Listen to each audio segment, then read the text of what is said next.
Assalamu alaikum everyone. Today we're going to make a dessert, a traditional Arabic dessert called Harissa, nampula. It's got a couple of names, so we're not fussed about the name. In this bowl we have 4 cups of semolina, medium to coarse, so you can mix half fine, half coarse, because it's hard to get in Melbourne medium to coarse. You either get fine or coarse, so you can mix it. To that I have added 400 grams of sugar. I have melted some butter, 60 grams, so I'm going to add the butter, the melted butter to that. Let's go grab it.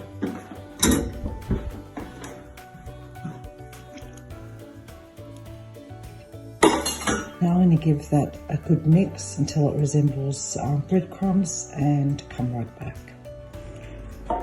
What I did prep beforehand is I've got a very large tray, and instead of putting butter, I have put tahini and just spread it right around the tray.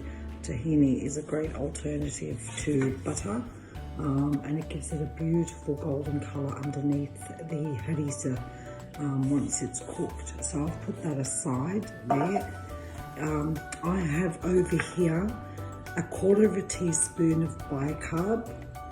I have 2 tablespoons of milk powder, and I have here also some atar, which is like a glucose syrup, just sugar, water, a bit of rose water, boiled on the stove.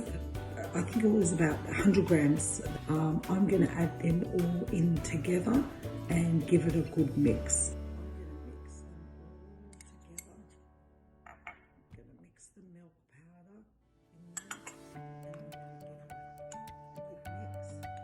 And then I'm going to add this also soon to our semolina mix.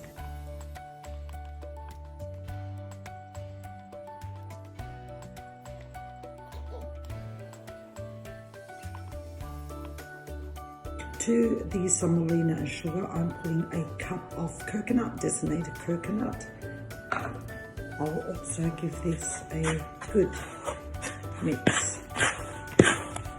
Given that a really good mix, and as you can see it resembles fine breadcrumbs. To that I am going to add my atar and milk powder and bicarb.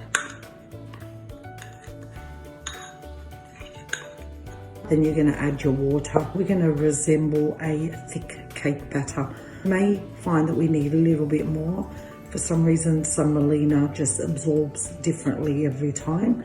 But I'm going to add it in there, and I'm going to give it a mix, and I'll show you what it looks like. I've added the water, I've given it a really good mix in the bowl. I have poured it in my prepared tray. I've banged it on the bench a couple of times. I am going to leave this to rest now. This is going to rest for minimum 4 hours. Gives it time for the bicarb to do its magic in there. So I've made it early this morning, early evening tonight. I'm going to bake this, and we shall continue.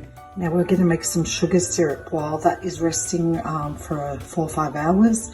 I have in here 3 cups of sugar, 1.5 cups of water. I put that on the stove on high heat. I'm going to let the sugar dissolve. Once the sugar is dissolved and it starts boiling, I will put it down to a simmer. Add 1 tablespoon rose water, 1 teaspoon of orange blossom, and 1/2 squeeze of lemon, and simmer for about half an hour.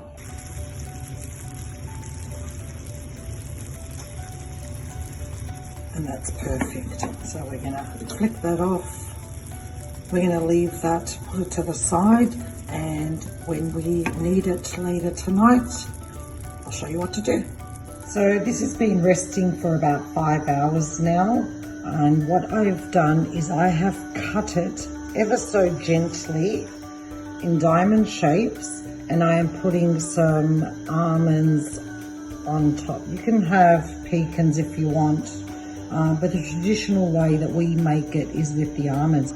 I'm going to pop this in the oven on 200 degrees fan force, and I'm going to also put my atar, my sugar syrup, on a low, because when this finishes I want my sugar syrup to be hot and I will show you halfway through baking the next step.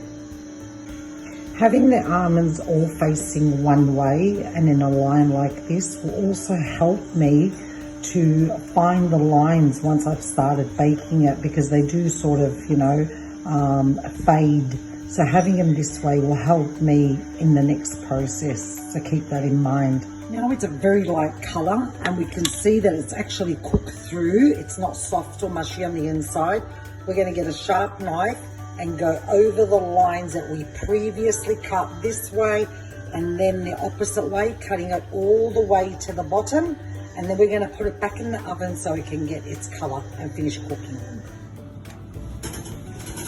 Beautiful, beautiful colour.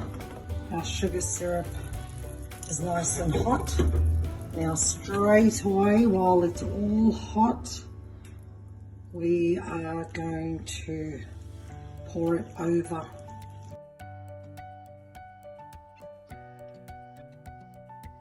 Make sure you soak every single bit of it.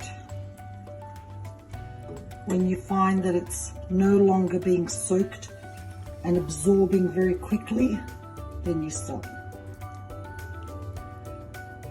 Leave this until completely cold.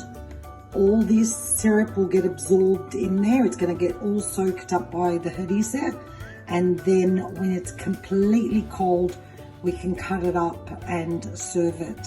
We have some syrup left in here, and that's fine. I'll put those in a jar and they store for a few months just in the pantry.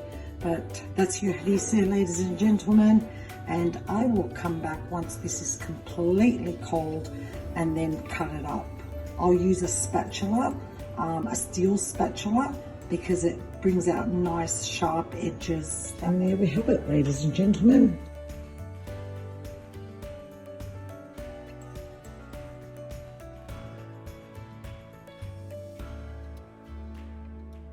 Put these in an airtight container and they will last for a couple of weeks if you haven't eaten them all by then. Thanks for watching. Happy baking. Salams.